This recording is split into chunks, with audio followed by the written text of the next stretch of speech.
Yay! So it's exactly 10 years since I started working after graduating from university. I have been with the same company, but in different positions. And also for the past 10 years, I have got my actual designation. So the FSA, the FCIA, the SERA, and also a CFA, Master in Business Administration, MBA, a Data Science Certificate. And I'm almost halfway through my second master in Computer and IT.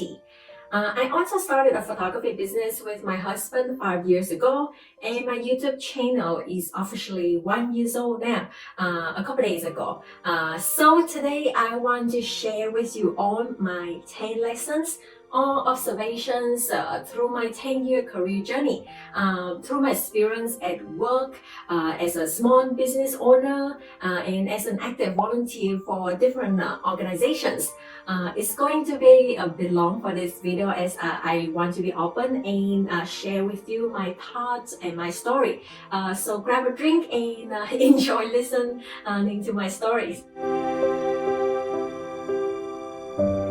Do you need to get involved in office politics in order to go up in the corporate world?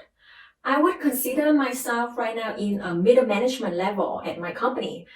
Compared to a lot of other people, you can say that I somewhat was able to climb the corporate ladder a little bit faster, but it's also because I'm an actuary in an insurance company. So we are nicely positioned to get promoted into management level once we obtain our fellowship, although it's not an automatic thing. So I started as an actuarial assistant, and once I got my associate, then it became actuarial associate, and once I got my fellowship, then it's associate manager. And after a few years, then I got promoted into manager, and last year I was promoted into director level. So did I have to deal with office politics? I don't really think so, in my opinion. Although I have to say sometimes it's a bit unclear on who gets promoted and who doesn't. But I think this happens in all companies. I actually also asked one of my previous leaders the same question. Is that really office politics? And do we really need to deal with it in order to move up? He told me that if you are saying that office politics involves stepping on people, slapping people on the back, then he truly believes that you don't have to. But if you're saying that office politics involved networking, negotiating, connecting with other people, and making yourself well known, then yes. But is it really a bad thing? Because at the end of the day, if people don't know about you and don't know about what you can do or your ability, then they won't be able to give you the opportunities that can help you to get to the next level. And this leads to my next lesson. Marketing is a skill you want to develop and master. When I first started my career, I thought all I needed was doing good work and my work will speak for itself. Well, you do want to perform well, but it's not enough. Whether you are working for others or having your own business, let's say you have two candidates that you believe both can do the work, and that is why you are considering them. Once you have heard of before and got recommended by someone you know perhaps, and one you never heard of before, you are not too familiar with him or her, who would you go with? Most likely, you will go with the safety choice in your opinion at that point. That is someone that you have heard of and got recommended. This is like brain recognition. People like things they are more familiar with, and so you want to be able to market your own brand, your personal brand. So the more exposure you have, especially good exposure, the higher chance you will get the opportunity and the business. For my own photography business, I can see that the more successful and profitable photographers, we know I'm not the one that actually have the best work, but the one that have good, solid business plan. They run the business like a business and not just a creative person. And they know how to market themselves. At this point, I still want to emphasize though, you still want to be able to deliver quality work. And those are like your necessary attributes, your minimum requirements. So marketing only helps create leads and opportunities. So it's like, imagine you are searching for a wedding photographer on Google, and the one with like good SEO will show up on the first page. But imagine you click on those links and the website is poorly designed, the image, the portfolios, it's just not great. That's not gonna work. You're not gonna work with them. But imagine your website is awesome, right, with lots of great images, but then it's on the 10th page of the Google search. People won't know about you and won't even consider you. So the one that they consider are probably the few websites that show up on the first page that have the best or like the most, the best combination of like a portfolio and service and pricing and everything. Now, it leads to my next lesson, which is if you want something, you need to take initiative and don't be afraid to go for it, even though what you want seems unachievable at first. If people don't give you opportunities, then create one for yourself. You have more choices than you may think. So when I first started working, I was part of the actuarial rotation program in my company. So what it means is that we get to rotate every 2 years until we obtain a fellowship and get into a permanent position. So like non-rotational role. It doesn't mean that you cannot apply to go for honor roll once you in this non-rotation position, but it just means that once you are out of the actual resource program, then you need to apply yourself rather than the automatic 2 years rotation. So at that point in time, the risk management area in my company is still relatively new. And I was at the end of my second rotation and obtained my fellowship. So I was looking for a permanent position. So the risk management area had a posting for director position. So I just became an associate manager, which is 2 levels below the position level.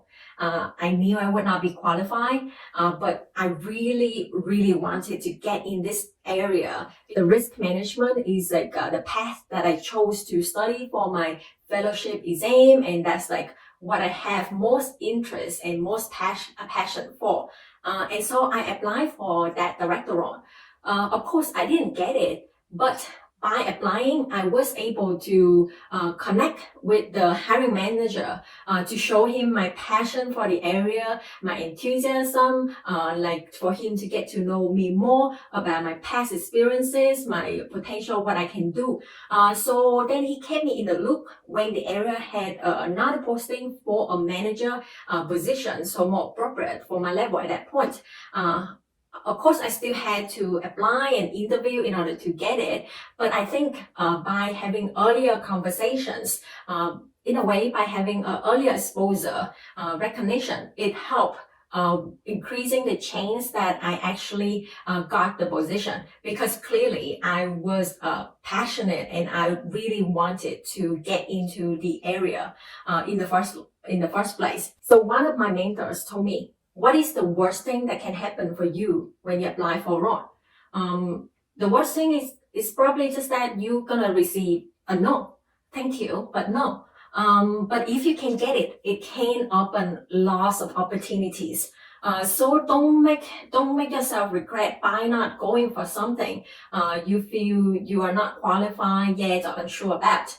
And another actuary also said, if you apply, the chance that you get it is more than 0%. But if you don't, it's 0%. So it's simply a number game for actuaries, and you know what you should do when the numbers are like that. So regardless of what work I do, whether volunteer, my corporate job, or my own business, it's always the people who make or break it for me. or like make it enjoyable for me or not. I may not enjoy the work so much, but if I get to work with good people, I will keep going. But if I get frustrated with the people that I work with, that can really push me on an edge and would want me to just kind of quit or to like try to get out and go for another position.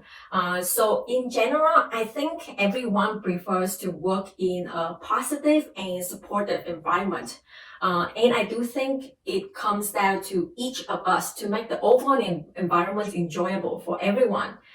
We are all humans after all, so it's important that we want to treat each other right, be friendly, be professional, but you don't need to be a people pleaser either. And I also think it works to be authentic and to show your true personality in the long run, because only then you can make real and genuine connections. So like for me, like I'm very honest and straightforward, and I would set the stage right away when I work with a new leader or new team members, because I want to have open and honest conversation. And on another hand, I actually can be very lame at times at work, but my team and my leaders tolerate them over time.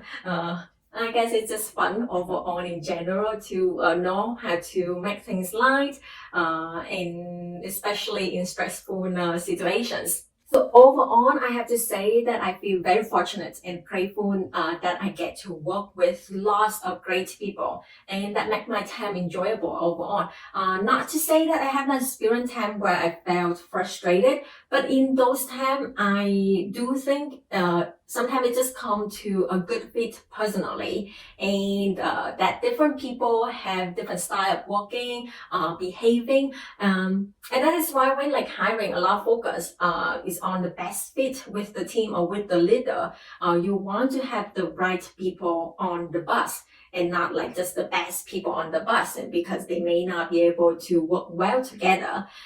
It doesn't mean that like you want someone that is very similar to you, because then you probably won't be able to get a different perspective or be able to learn and grow from each other.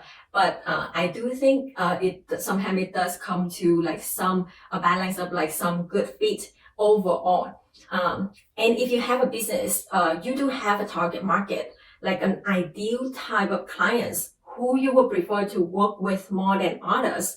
And like for photography business, it's not like our target market is like, oh, somebody appreciate the work and would be willing to pay. No, like you probably want, like depend on yourself. You may want to work with somebody like more like going on the floor and then just like candid pictures, or somebody else would prefer somebody that like planning and like more posing and stuff. So this ideal type of clients or is having ideal fit, for me, that is like also something that we have to recognize, and that we have to think about it. Like, don't take things too personal when it comes to what happens at work or when you deal with the business.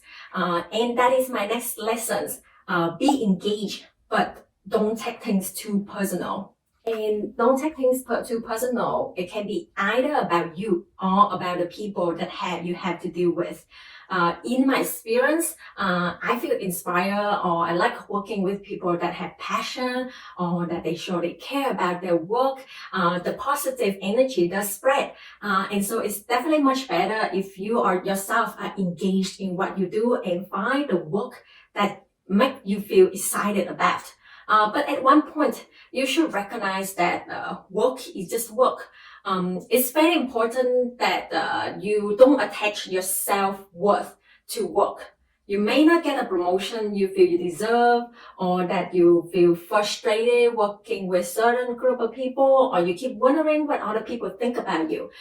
If you keep thinking about all these things and attaching your self-worth to your work only, it can be very exhausting in the long run. I mean, we still can have feelings and emotions, and that's what makes us human.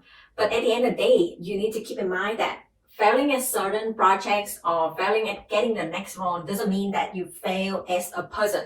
My mom often told me, hey, other people don't really care much about you like you think they do. Everyone has their own life and priorities.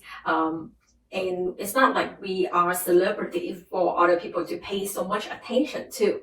At the end of the day, all of us are here going to work to do the work in a professional environment. I think it's a fine balance between being personal, being engaged into work, so that you can feel the excitement about going to work and stuff. But don't take things too personal.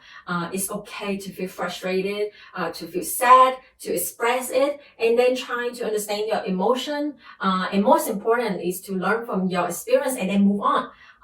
I personally had time that I tear up at work before, and that was fine. My leaders understood it and supported me. Again, we are on human after all, so emotions for me are temporary. It's really the impact that can last a long time. So our life, our career are in a way long. If I continue to work, I still probably have at least another 30 years to go. So things may not work out at one point, but if we keep going, we can continue increasing our own value. So what does it mean by value? I think of it like how I think about company's value. It can be measured in different terms. For a non-profit organization, it may be how much people that it helps with its donation or its service. For a profit organization, it may be measured by its net present value of cash flow, or the difference between assets and liabilities, or it can be like how many clients it was able to provide claims and so on. So whatever one choose to measure, this is really my next takeaway, is that you want to understand yourself, know your own values, know your why, your vision in life, and then set your own measures for that. It can be fame, it can be money, it can be having a carefree life, whatever it is. You want to then set your own measures, like to know your in order to measure your success, right? What you consider that like you'll be able to achieve it or you'll be able to increase it. So if maybe it's the money in your bank account, or it may be the actual work that you do, the experience that you have in life, or combination of everything. So your value can change over time, and that's perfectly normal. I think as we experience more, we see more things, we change our mindset, and we change what our own opinions or our own definition of what make us happy or content in life. So like when I was young, I was a bit upset with the idea that things need to be very straightforward. Life need to be black and white, otherwise I'm a grumpy kid. And maybe perhaps that is why I like math. Since 1 + 1 = 2 is more straightforward. But of course, life is not like that. It's not black or white. It's not pink either, but it's more gray color. And it's not like if you do A, B, C, then you get X, Y, Z. It doesn't work like that at work. Whether you work in a company or you have your own business, and it doesn't even work like that for your own relationship or anything. But what is true is that if you invest in more effort, more time, you may get better outcome. Not guaranteed, but your chance does increase. So it's, again, probability is a number game. And there are things that you can control, and there are things that you cannot control. So that is why I actually like studying or continuing education, because I know if I put in the effort in studying, at least I will receive a certificate or designation at the end, and it feels good for me that way. And for me, like the effort putting into it is worth it. And anyways, my why is that I want to continue to learn and grow, whether it's in 10 years, 20 years, 40 years or more. Like I want to see myself improving and becoming a better person compared to the past of myself. I also want to keep my current standard of living, and I would work towards having that financial security. I don't need it to be much better, but I don't want it to be lower. I just enough. So having a strong discipline for what I actually want, and not being too greedy about about financial stuff. So once you know yourself, know your value, your why, I do think you will be able to prioritize things better and can make more strategic decision in whatever you do, especially for your own career planning and development, which is my next takeaway. So you can choose to do things that can help increase your own value, and whatever that means, to work towards your own vision and your own why. So for example, if working is just to earn money for yourself and for the family, you don't really care about the position or anything, and for you that you find satisfaction with having your family, and then maybe having your strong different relationships or volunteer or anything, then perhaps you just need to go for jobs that have high security and stable income.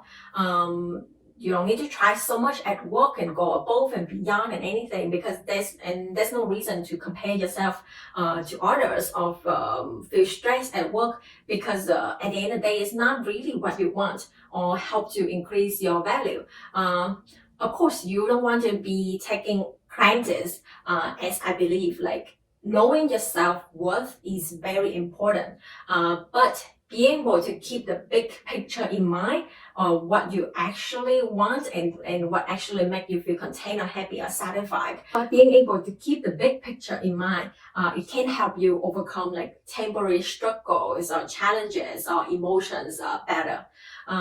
So for myself, I like to be a generalist, consulting. I like to build things up from the groundwork. Then I know to go for roles that I can apply my continuing education to practice, go for roles that allow me to work on projects and get exposed to different things.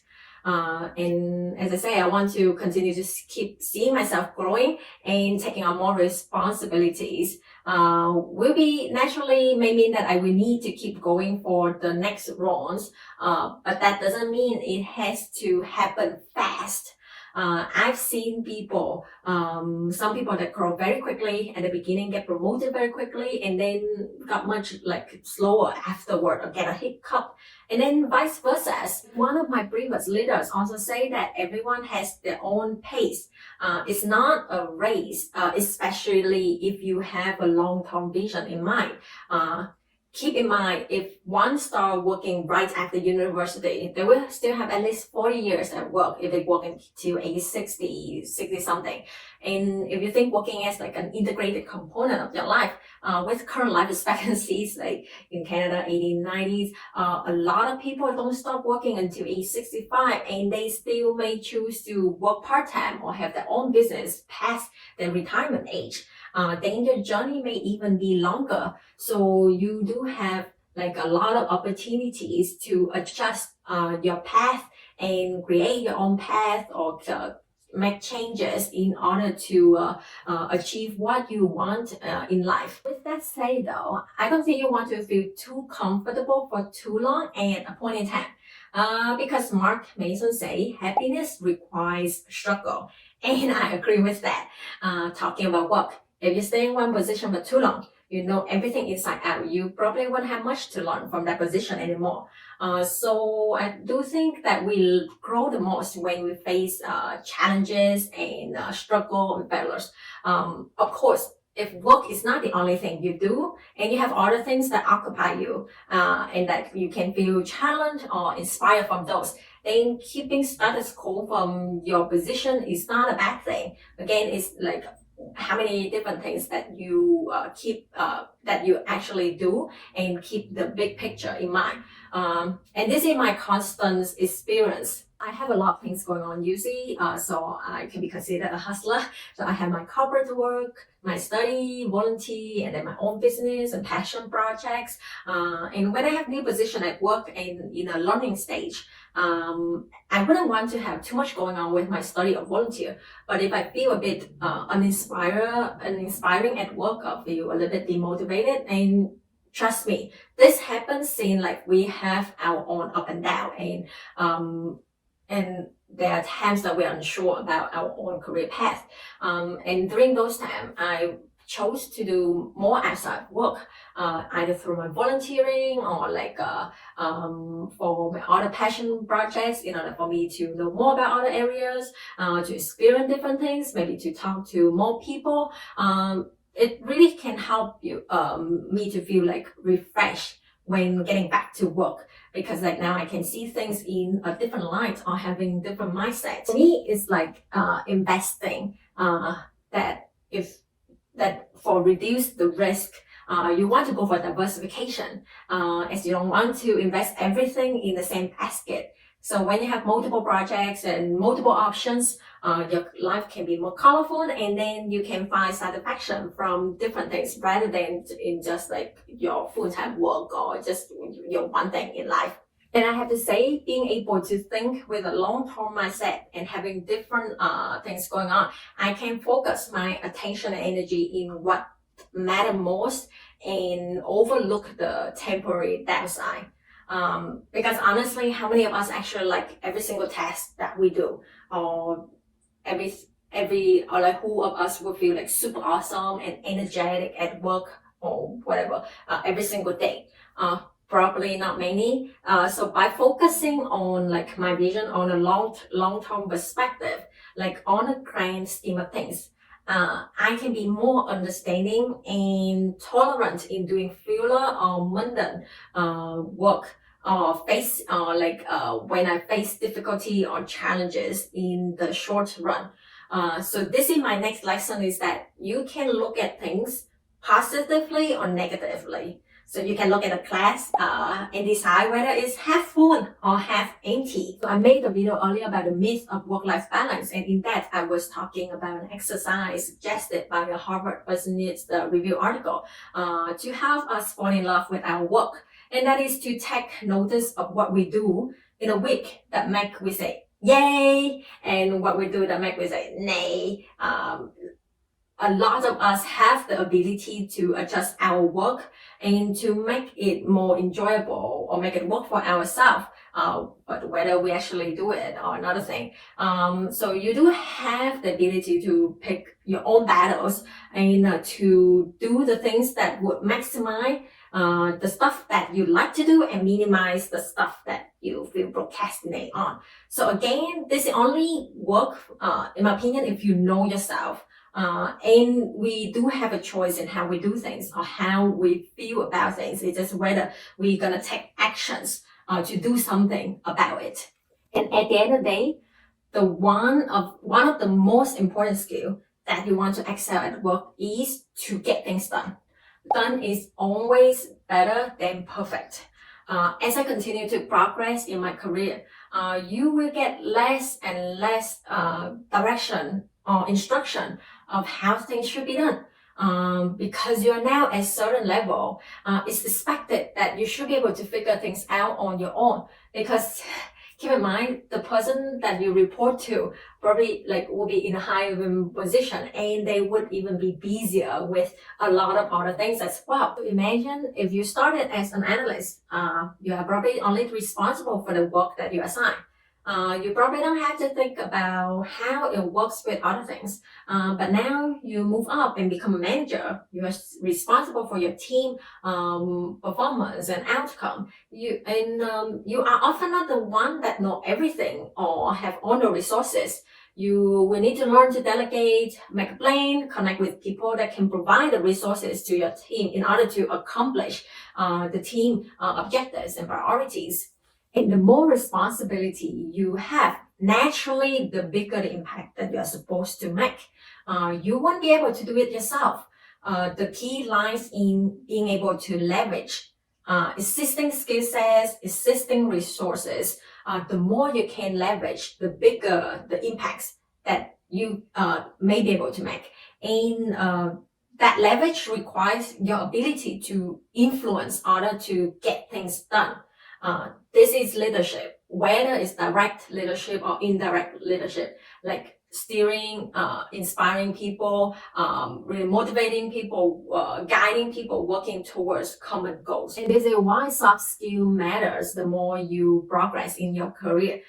Your ability to lead, to communicate, to manage different stakeholders, your analytical problem-solving skill to think strategically and come up with possible solutions rather than posing the problems. That is why they also say that your network is your net worth. Because the more people you know, the easier it is for you to find the support that can help you to do the work and achieve certain goals.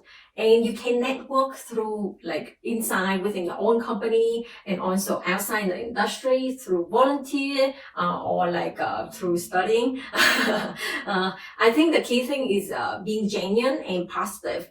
Don't take things for granted, and you will be able to make quality connections in return. Networking is just like making friends professionally, and just think about making friends. It may be hard at first when you just make the first friendship, but maybe it's get easier if the more you open yourself and go out there and talk to different people. So how you want to be approached is how you want to approach others. I say though, I want to emphasize the importance of still being strong technically or having great knowledge.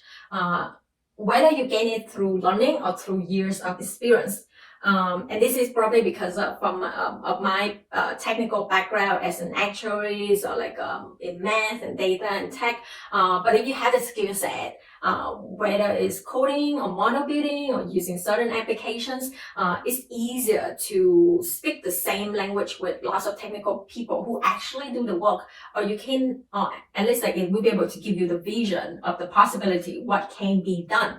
And again, this is why I continue to keep my technical knowledge up to date through continuing education so that I know the latest trends, even though I don't expect myself to be so hands-on to actually perform certain work. So now imagine like as a builder to build a house, like you're gonna contract out with lots of vendors to build different part of the house. But if let's say one vendor fell through, like bricklayer, for example, if you know how to lay brick yourself, you then can get it done in time to deliver the work, even though if like your vendor didn't show up to make it happen. Of course, yeah, you don't want to be in that situation all the time because you're a bit lacking in other areas like vendor selection, due diligence, or setting expectation and such. But having that actual skill in order to be able to be hands-on and actually do the work is always valuable in my opinion, especially if you are in the technical areas, because I think that's really give us like a contingency plan or a backup. That in case something falls through, we actually can still perform it. But again, you don't want to put yourself in that situation. These are my 10 lessons I take away from the past 10 years. Overall, I would say I'm still continue trying to discover myself, continue to find out what I prefer and not, and my preferences do change over time. Life is full of up and down, and it can always give you lots of opportunities, or you can create opportunities for yourself. Just like I wasn't be able to get to be on screen, so now I'm on YouTube. Just kidding. The thing is whether like when opportunity come, are you prepared or not to take advantage of those opportunities? I can hear that a lot of other people that like don't be afraid of changes, because changes do bring a lot of opportunities. And for me, it's always best to be prepared and have a plan and continue to learn and grow so that like you are ready to utilize or to take advantage of those opportunities. And that's usually what worked the most for me, is like when companies are actually in some crisis situation, when it requires somebody to step up, I will be able to step up to raise my hand in order to take on those tasks. And yeah, it's a greater risk, but it can give you a potential greater return. So I think it's best to be prepared and have a plan, but it's also important that you can be spontaneous, be flexible, know how to adapt to changes. Some say if life threw you a lemon, just just need to make a lemonade out of it. And that is true. If you actually stock up on sugar and ice, then you can do it easily, right? So at the end of the day, like my first economic lesson I learned, everything has a cost. There is no such things as a free lunch. So whatever you want to do, think about the effort that you need to put in order to achieve it.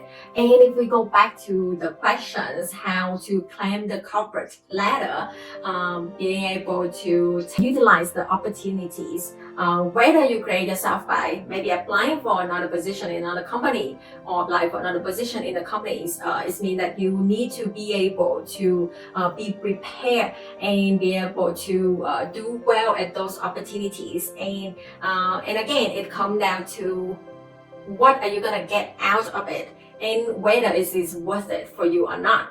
And if you decide that the outcome is worth it, then go for it. So I hope you find what I'm sharing today is interesting. These are again purely my own personal observations and stories, and so take them however you want and form your own opinions. So what do you find the most resonate? Make sure to leave it in the comment section. I wish you another happy productive week ahead, and I will see you in the next video. Bye now.